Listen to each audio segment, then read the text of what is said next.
Your paycheck hits the account. For exactly 48 hours, life is good. You pay a few bills, buy some stuff, try to have a little fun, and then, poof, before you even realize it, your money is basically gone. The worst part? Most of the time, you can't even explain where it went. It's like your salary is that shy house guest who doesn't want to overstay their welcome, so they slip out the back door without saying goodbye. But what if I told you there's an incredibly simple way to organize your financial life?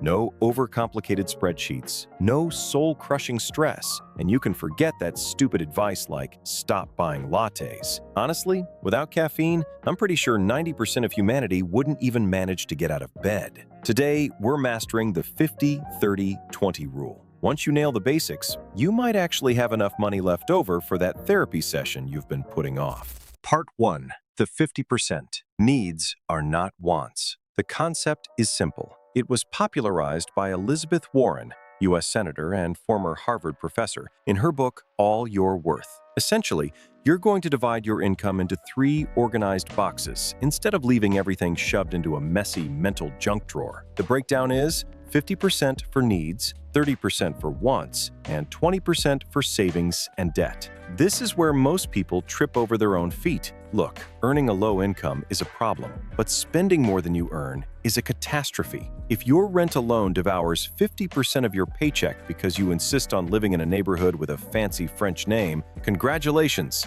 you've just earned the title of premium poor. Let's look at a hypothetical, yet painfully common scenario. Meet Bruno. Bruno makes $2,000 a month but pays $1,200 in rent. The rest goes to utilities, groceries, and a bit of fun. Bruno has 0 emergency savings, his credit card is maxed out, and yet he thinks he's winning at life, even though he's currently taking ice-cold showers because his water heater broke and he can't afford to fix it until next month. Maybe. The 50% rule is there to tell you, buddy, if your survival basics cost more than half of what you make, you are living a life that isn't yours. You need to take a few steps down the social ladder. Living in a bigger apartment just because you want to isn't a need. Upgrading your phone because the old one feels vintage isn't a need. Spotify isn't a need. If lacking it won't kill you or put you in physical danger, it's a want. Simple as that.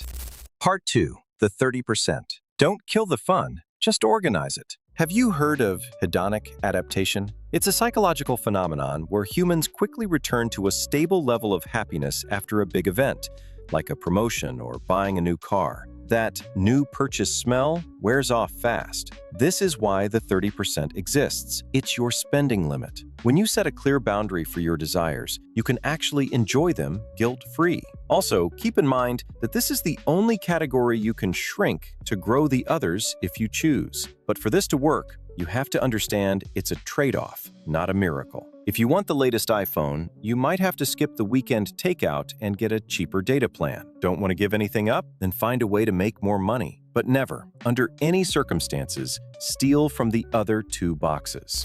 Part 3. The 20%. Your independence. Most people do this. They spend on what they need, spend even more on what they want, and if by some miracle there's something left over, they invest it. Spoiler alert, nothing is ever left over. In the 50-30-20 rule, even though it's the smallest percentage, the 20% is the very first thing you pay. This is the money you use to buy stocks, build an emergency fund, or save for a down payment. However, if you're currently drowning in debt, your 20% belongs to the bank until you pay off that embarrassment. Once you're clean, that money belongs to your freedom. Here's some acidic reality for you. Saving money is boring. The temptation to blow it is massive. It feels like withdrawal from a habit you didn't know you had. Watching your investment graph crawl upward month by month is about as exciting as watching paint dry. But do you know what's worse? Being 60 years old and depending on the goodwill of the government or relatives you only see twice a year.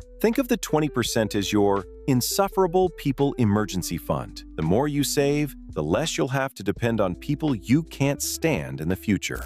Now, a reality check. This rule isn't magic. Depending on your situation, it might not fit perfectly right away. If your income is very low, 50% might not even cover a roof over your head. If your income is very high, You should probably be investing way more than 20%, and that's fine. If you're struggling to apply this because you truly don't earn enough, then your first investment should be in your own education and skills to increase your value. At its core, this rule is about awareness. It's about stopping the habit of treating your bank account like a black hole. If this helped you realize you don't need to be a mini Warren Buffett to get your act together, hit the like button and subscribe. After all, the algorithm only feeds the good stuff to people who are actually trying not to be broke forever. See you next time, and try not to blow your entire 30% in a single night, all right?